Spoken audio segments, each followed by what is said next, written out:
think because our brains work slightly differently and we have lots of different connections for something else, we think of things in a slightly different way and it makes it interesting and exciting. I just think there's so much power in neurodiverse people, in dyslexic people. Sometimes people don't really talk about dyslexia when they talk about a neurodiverse space.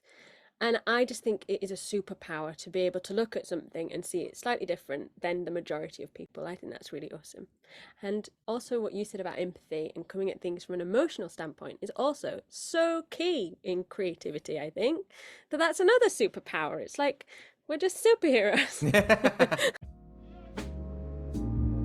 If there's something that and they can kind of one, it can either be one or the other.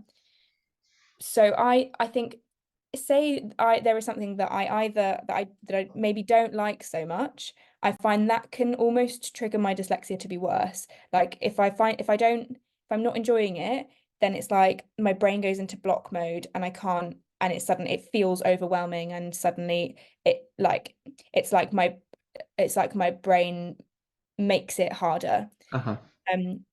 Or the other way round, if I'm finding something dyslexically really hard, that can make me dislike it. Mm-hmm. Dyslexic people are more empathetic, are more compassionate, are more kind of emotional based creatures, let's say. And I think when we are told, sorry, no, that's not right, or no, don't do that, we go we just exactly, and it's like a dagger to the heart. It really and is. we take it home with us and we dwell on it. Dyslexics want to be able to retreat, and I think that should brilliant. be fun. Yeah, we're used to, if somebody's watching us do something and watching our workings out, we're used to the maths teacher staring over our shoulder going, why are you doing it like that, Matt, that doesn't make any sense. And in that sort of slightly stern, patronizing tone that people get when they're trying not to be angry. It sounds like they're trying not to be angry, and you go, I really don't know what I'm doing. I'm trying to make you happy, because what we're trying to do is make somebody happy rather than answer the question, the maths, right? Yeah. Trying to make you happy, and yet you're clearly bristling with something that sounds like anger.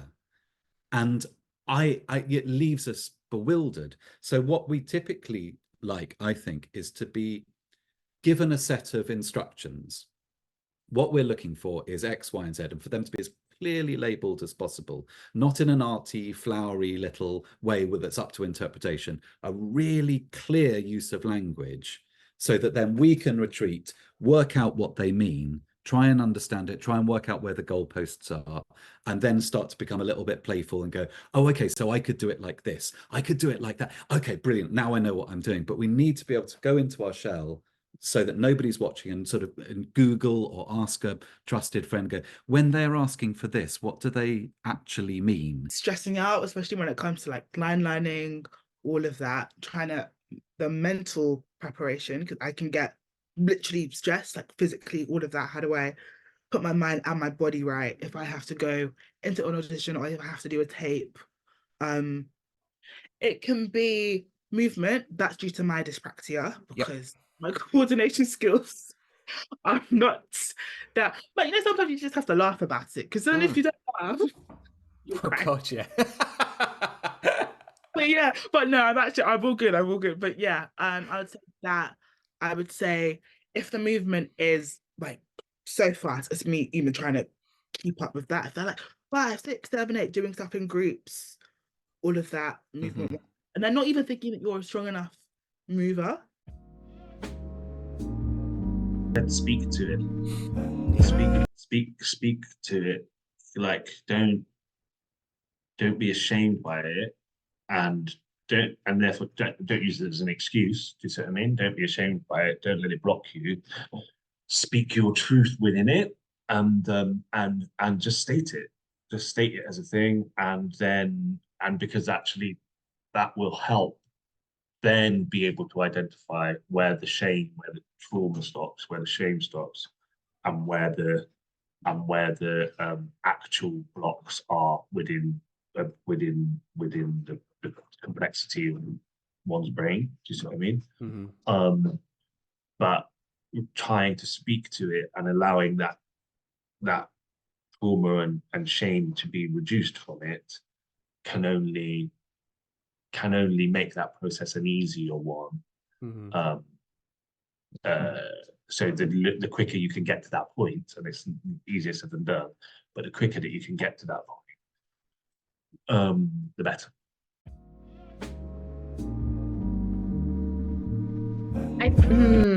I think there's a couple. I think there's two answers in one. Yeah. So for me, I think one of the best parts about it is that I can make fun of myself for it. Yeah. And like I can laugh at it, because I don't know if you are like this as well, but I found this out is like a couple of years ago, that when I'm tired, my dyslexia comes out in my speech as well. And so like I will just like say words in the wrong order when I'm tired. And I used to get so embarrassed about that. And people would be like, "What's wrong with you?" And I'm like, "I just glitched. I don't." Yeah. And then like I realized that that was something that was part of me. And so I think I just learned how to like roll with it a little bit more. It has given me so much more space for kindness and acceptance, and for checking in with people. Like, one of the first things I do when I meet somebody new is like, "What do you need from me? Like, is there any access needs that I need to know about? Is there a way that I can speak to you that will make more sense for you? Do I need to slow down? Do I need to write things down? Do I need to give you, like, is there anything that would make our communication better? And what could it possibly be?" Because if like anyone would have done that to me when I was a kid, I probably would have been like, "Oh, yeah, this is not a burden on someone. This is actually helping both of us in the long term." Yeah. I think that I think the way that we perceive the world inspires creativity just naturally and intrinsically. I don't quite know what it is, but even just those things that we think back to when we were a little kid, of being like, I have a word that I want to use here and I don't know how, I can't possibly spell it, so I'm going to have to find my own way through that. I used to spell chocolate when I was a kid, TYOKLIT or something, because it's like chocolate, and that's what it sounded like to me. And I think things like that, because you're thinking in a different way, you're just naturally having to find creative ways to do things. And sometimes we're being creative without even realizing that we're doing so. I think the way that we perceive things is slightly different. Having to take more time to process things means that our brain's doing a lot of other stuff at the same time, and weaving patterns that we maybe aren't even really conscious of, but that aren't just naturally creative.